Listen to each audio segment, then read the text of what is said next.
Good morning, everyone. To begin, I want to greet and thank the CEAL authorities for organizing and inviting us to this event.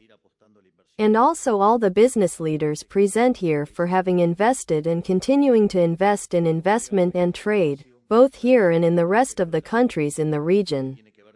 We are brought together today, in this space, by a common vision of life, which has to do with the role that business people play in society.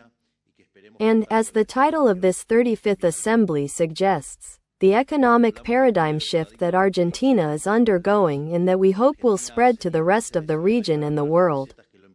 We speak of a paradigm shift because, simply put, Argentina, 10 months ago, decided to leave behind the prescriptions that had impoverished it for more than 100 years and begin to apply the ideas of freedom, growth, and progress. The same ideas that have lifted 90% of the world's population out of poverty over the last 300 years. There's an old saying that goes, credibility and trust go up the stairs, but down the elevator. And Argentina's credibility, after being the biggest serial defaulter in modern history, and incurring a practically uninterrupted century of fiscal deficits and systematic violations of property rights, has been completely destroyed over the last 40 years. Imagine how bad things were that, in the country of the so-called social justice, which is unfair and has nothing social about it because it is profoundly antisocial, because part of a robbery and part of a treatment are equal before the law, citizens elected the first libertarian liberal president in history, without a political party, governors, or mayors. Obviously, under normal conditions of pressure and temperature, there are no libertarian liberal presidents. So, basically, they had to do a lot of things wrong for me to be here. In fact, in my other life, when I gave economics lectures, I used to say I was a type 2 error, because I did everything wrong and it turned out well. And imagine, in general, economists aren't very popular people, so to speak. Besides, if you look at the economists themselves, there's a group of nerds who study mathematical economics. And on top of that, dedicating myself to economic growth, as a specialization, in a country that's sick, Keynesian, that is, that only thinks in 5 minutes. I just thought of something else that I can't replicate. And who think in terms of 100 years, 200, 1000, 2000, I left. No, it's a joke, it's part of the act, and also being a liberal. In a country that was, basically, contaminated by more than 100 years of socialism.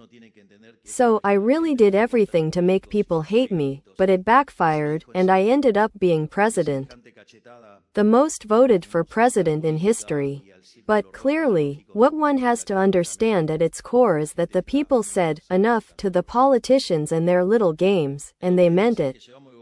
Because such a slap in the face to politics and the analogical red circle means that, truly, the people are very tired, and have truly had enough. In the 10 months we've been in government, we've implemented this paradigm shift in management, we've made great strides in the macroeconomy, we've regained monetary stability, which is the basis for a healthy, growing economy. We're reducing the structural cost of the Argentine economy, which, at the cost of taxes and regulations, has exponentially increased the prices of all goods and services in our economy. And as a result of this change of course, we are steadily establishing confidence in our country. With a country risk index that was around 3,000 basis points at the time of the elections and that, yesterday, basically broke 1,200 basis points. And this is important because we value it in terms of GDP, which is no small feat.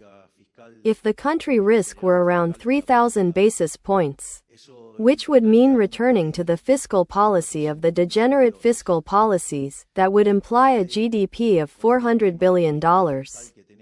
And with this fiscal policy framework we have today, at today's prices, with the country risk, not from this week, but from a week ago, the GDP is $600 billion, meaning that returning to the old ways of bad fiscal policy would cost us $200 billion. In other words, not only is it a lower GDP, but it's also a lower GDP per capita. In fact, the budget discussion, if one had conducted it seriously, failed to approve expenditures and failed to consider resources, which violates the state financial administration law. Furthermore, the Senate also violated the Senate statute. Note how interesting it is. What the increase would entail for universities would be, essentially, yielding to old politics. To the old way of doing politics, of ignoring budget restrictions. And that would mean going back to the old ways and returning to the country risk levels we had under Kirchnerism. Which would mean going from a GDP of $600 billion to $400 billion. In other words, we would be losing a third of our GDP. So, when you consider the resources for universities, if you take the case of 600,000 without the increase, and you take the increase with the 400,000, the numbers are more or less even, but in the middle, you reduced GDP per capita. We lost a third of GDP. Furthermore, when you consider the impact on GDP in dollars and GDP in pesos, the impact on GDP in pesos is a third, or real GDP, which is in dollars.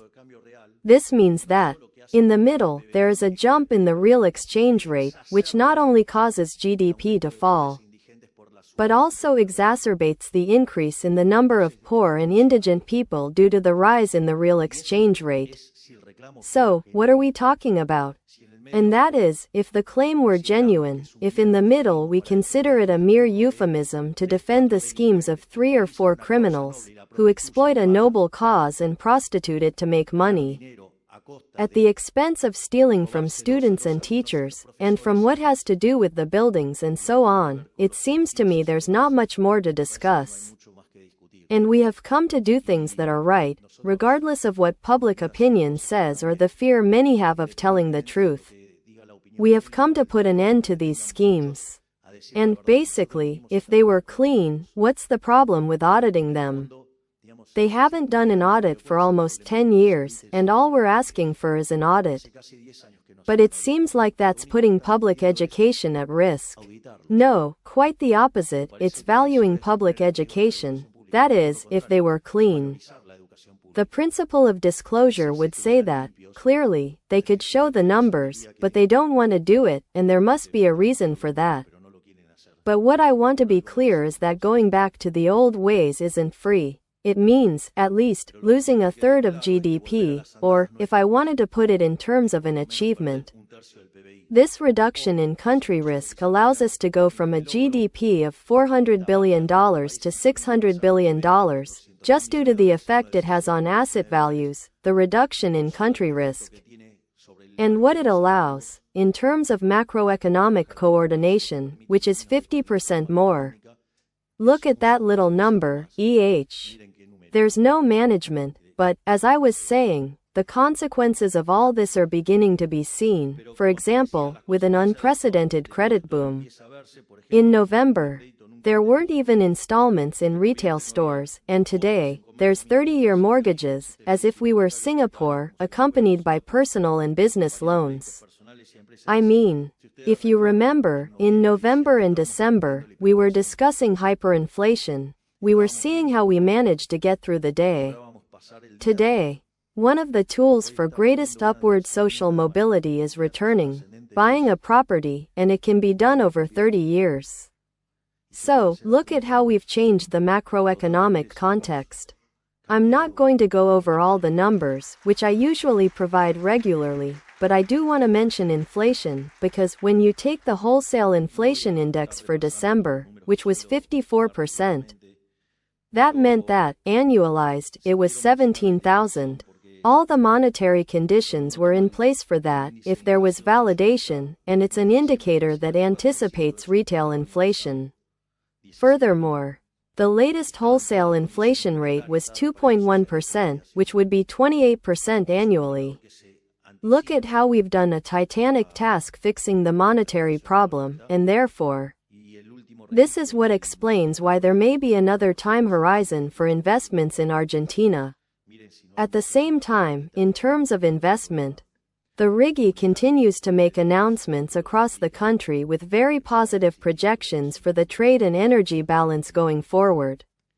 The first phase of the popular money laundering program, which we promoted, has exceeded all expectations, surpassing even the first phase of the Macri administration's money laundering program, which had already been a success. That is to say, when you look at the deposits, in dollars, the number is truly shocking, just like what's happening now.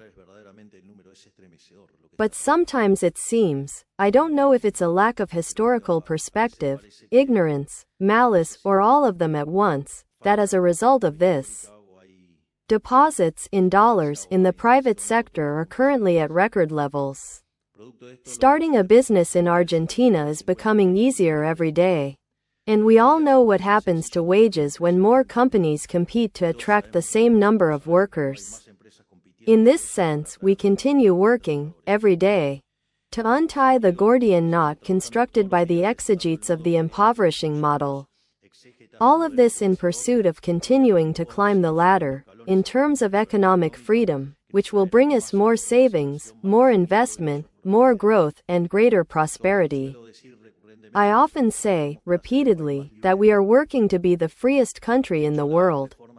In fact, the reform of the Basic Law, along with Decree 70/23, has allowed us to leap, in terms of economic freedom, by almost 90 positions. Thus, we would be at levels similar to countries like Germany, Italy, and France.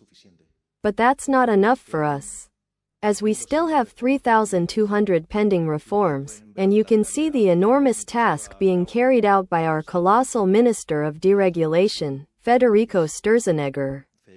And when you look at the day-to-day, you will realize that, without a doubt, when we finish this term, we will be the freest country in the world, with all that that implies, in dynamic terms.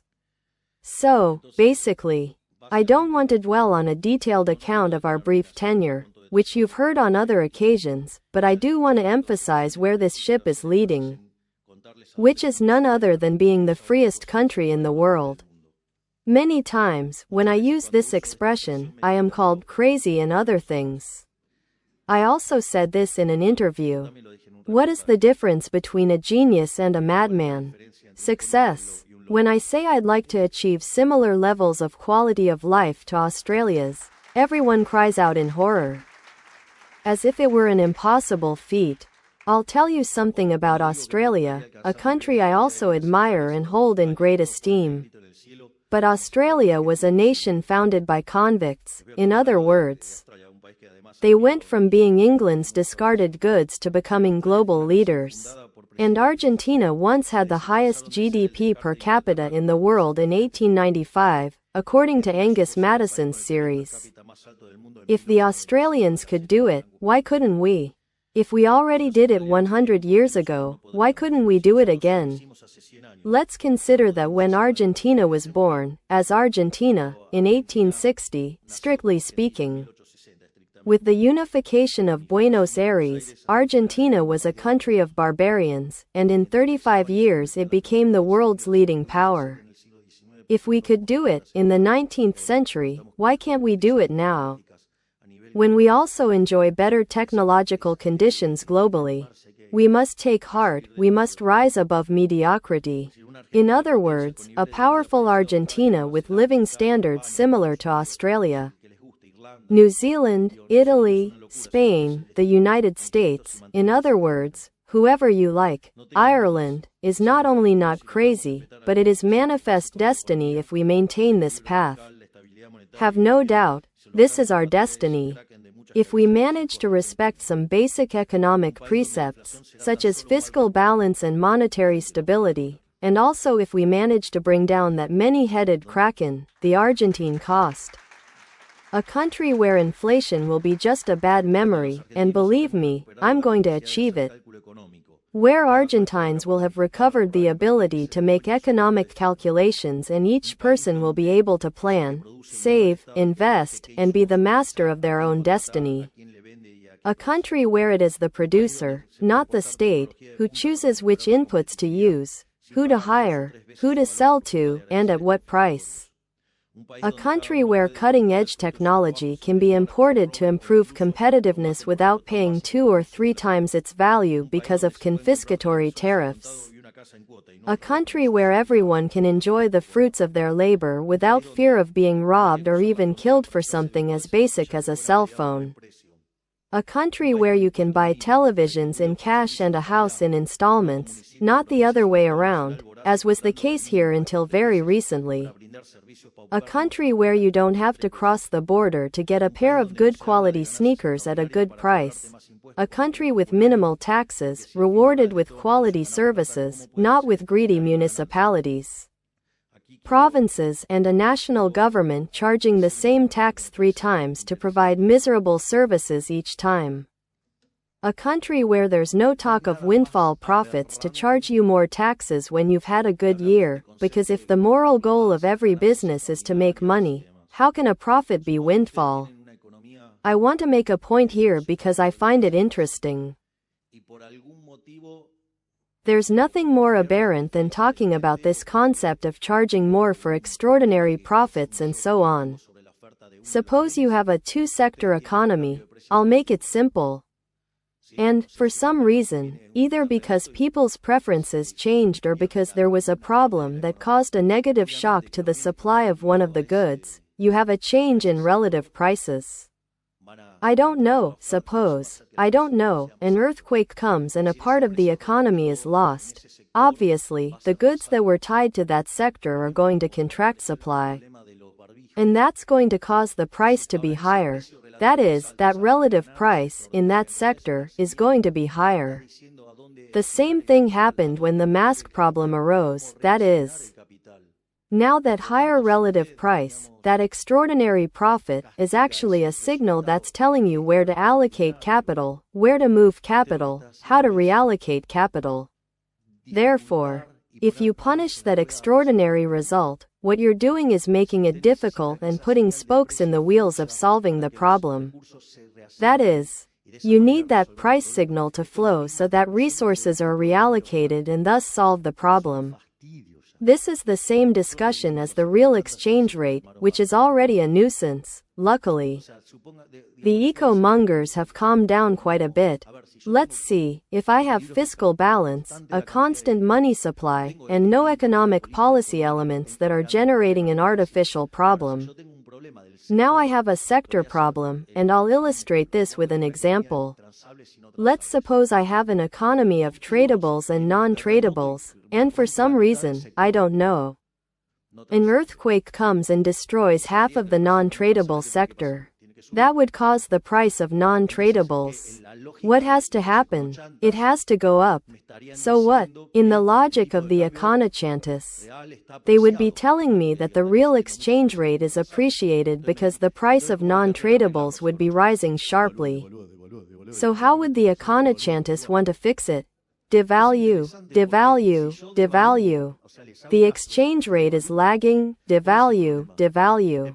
It's interesting because if I devalue, that is, I listen to them and devalue, what's the problem? The problem is that I needed to send resources to the non-tradable sector, and by devaluing, what I do is break the price signal and, therefore, never fully solve the problem. In other words, Argentina has had this problem since we established that damn institution, called the Central Bank of the Argentine Republic, and they use the central bank to correct problems in the real sector. No. The problems of the real sector are solved in the real sector. In other words, the only thing the central bank can do is keep inflation at bay, something we are actively working to achieve. So, if I violate that signal, what happens to me happens to me. I curb the supply of money, I end the fiscal deficit. And obviously the restructuring of relative prices will mean that non-tradables will be more expensive. Why? Because for more than 70, 80, almost 100 years, I've dedicated myself to breaking the price signal. In other words, it's not free.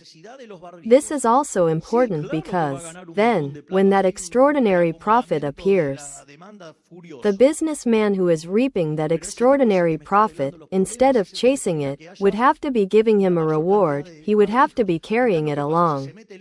I mean, again, think about the need for masks in the middle of the pandemic. Yes, of course he's going to make a lot of money if there's a furious readjustment of demand. But that guy is the one who's fixing my problems. He's the one who's causing me to have a greater number of masks. On the other hand, what happens if the state intervenes and starts touching prices? What happens? There will be fewer, and on top of that, because resources are being shifted from Sector A to Sector B, but since I'm capping the price, Sector A will be destroyed. But Sector B won't expand. So, we have to combat this idea, filled with envy and resentment, from now on, because anyone who earns money is a hero. A social benefactor because they do so by selling better quality at a better price. So, this is no small feat, because if Argentina is going to begin generating a process of strong economic growth, to the extent that you begin to generate that process, extraordinary profits will be generated. And let's not give room to the fucking leftists who come and say that this is wrong. Because those who base their arguments on envy, hatred, and resentment will come to inflame our balls with the Gini coefficient, inequality, and, in reality, those guys who are capturing the huge profits are the ones who will make Argentina a great country again. So let's have that fight. I know I'm straying from the original message, 1,000 apologies. But I'd love to read your posts, but there's an effect called aging, and I don't see it. I'd love to read your opinion. Let's see what you say. Yes, I have many demands. There are many people suggesting that I go to other countries to do the same thing. I'm going to have a nationality problem. So, I'm raising this openly because it's the debate that's going to come, looking ahead. That is to say, from now on, all the news that the Argentine economy will report is all good. What's more, if you take even the worst number that came out, the last one, which was the poverty figure, if you break it down between the first quarter and the second quarter, poverty certainly reached 56%, but then, in the second quarter, it fell to 51%, and have no doubt that by the third quarter, it will be at 49%. That is, if I take the activity data, the latest EMAE indicator was 1.7%. If I take the latest data, seasonally adjusted, against December, the GDP drop is 0.6%, nothing. If we consider that we just made the largest fiscal adjustment in human history. What's more, it's a heroic exercise. I don't mean I'm talking about the number I'm going to give, I clarify. But just to give you an idea of the speed, an economy when it grows strongly, let's say, 5%, seasonally adjusted, grows 0.4% monthly, the latest data was 1.7%. That means the speed. As the latest data showed, in an economy that moves at a rate of 23%. I mean, you get the picture. Because the other day I received a reference from a certain imbecile journalist. And I say it in these terms so you can't tell if I'm talking about a man's exchange with a woman, but he did it on a primetime program, at minute 47. That's right, as you can see. We have it well calibrated, we have those criminals well calibrated. But don't think you're going to have to go looking in hostile places on the grid, mind you. That said, the number that was published yesterday of 1.5 is fantastic, and yet, what are you doing? You have an economy that was falling apart, that was heading towards hyperinflation, that we were heading towards exploding poverty, that we were heading towards destroying the level of activity. Because I'm telling you, an adjustment that was half of what we made, It was the one Duhad made. I'm telling you that GDP fell 11%, and in the second quarter, which was when it was fully realized, it fell 16%. Look at the numbers we're talking about. So it's clear that when you have the decline, if you compare it with the same month the previous year, it's going to be negative. Well, the person in question was focusing entirely on that and not on the monthly indicator, seasonally adjusted, which is the one that's showing the way out. That shows you the malicious intent. Because, aside from that, it's one thing to make a mistake once, twice, now you're always wrong, and always in the same direction. An econometrician would tell you that this is called autocorrelation. But no way, let's get out of there. But ultimately, what I want to promote is a country anchored in three fundamental principles: the right to life, the right to liberty, and the right to property for all Argentines. All of this implies a new role for business in the Argentina of the future. I'll say it very clearly, I should not and cannot, in other words. I should not, in moral terms, and I cannot, given the fatal arrogance, be the one commanding the decisions you must make. You must be the ones to make them. Knowing that on this side there is a government that supports you and is willing to do anything to do things right. Just look at how I'm fighting to defend a zero deficit, or how I'm fighting to maintain zero emissions, and everything we're doing, deregulating every day so that, precisely, it becomes easier to invest in Argentina every day. We will persist in our mission, even if the consequence is ostracism, because, as Cicero said, the disrepute acquired by doing what is right is not disrepute at all, but rather glory. So, I say to you, take risks, invest, innovate, and invest in industry and commerce, because in the new Argentina, the words effort and merit have real meaning and will be rewarded. We came to remake Argentina into the great power it should never have ceased to be, and we know that the key to achieving this is trade, which turns enemies into clients and competitors into collaborators. That's why I don't come here to appeal to your humanity, but to your own benefit, the pursuit of which benefits society. This is Adam Smith, slightly transformed, but it's an adaptation, version 2024. Now I'm going to address, back again, the left-handedness. Today I was caught in a good mood. There's a phrase, repeated ad nauseum by the right-thinking left, that says, no one saves themselves alone. And what the left doesn't understand is that the market is precisely the proof of that. And this surprises me. You ask an economist, and an economist doesn't know what the market is either. This is extremely serious, because asking what the market is and being answered by trying to put, in words, a supply and demand curve speaks very poorly of the professional in question. The market is a process of social cooperation, where individuals, voluntarily, exchange property rights. That's the market. In fact, if you understood it that way, there's a whole body of literature that would already eradicate it. Why? Because market failures couldn't exist, because for market failures to exist, there would have to be coercion. But if there is coercion, then they are not voluntary, which violates the definition of the market. Note why Alberto Benegas Lynch Jr.'s definition of liberalism says, liberalism is the unrestricted respect for the life plan of one's neighbor, based on the principle of non-aggression in the defense of the right to life, liberty, and property. Therefore, there can't be coercion, because if you are coercing, you are curtailing freedom or impacting property rights. In that sense, the first thing these people fail at is that they don't understand what a market is, and, truth be told, neither do many economists. So, there's a wonderful report by Alejandro Fantino to my former competitor in the runoff election, who tells him, what are you going to say? That the market is going to create a sewer or a path for a particular person in a vulnerable sector. And Fantino tells him, to end the story, that the market saves you, But excuse me, we've been doing the opposite for 40 years and you still don't have it. So we tax them, we charge them everything. And the result isn't there. So, at least I won't have anything, but, at least, I have more money in my pocket.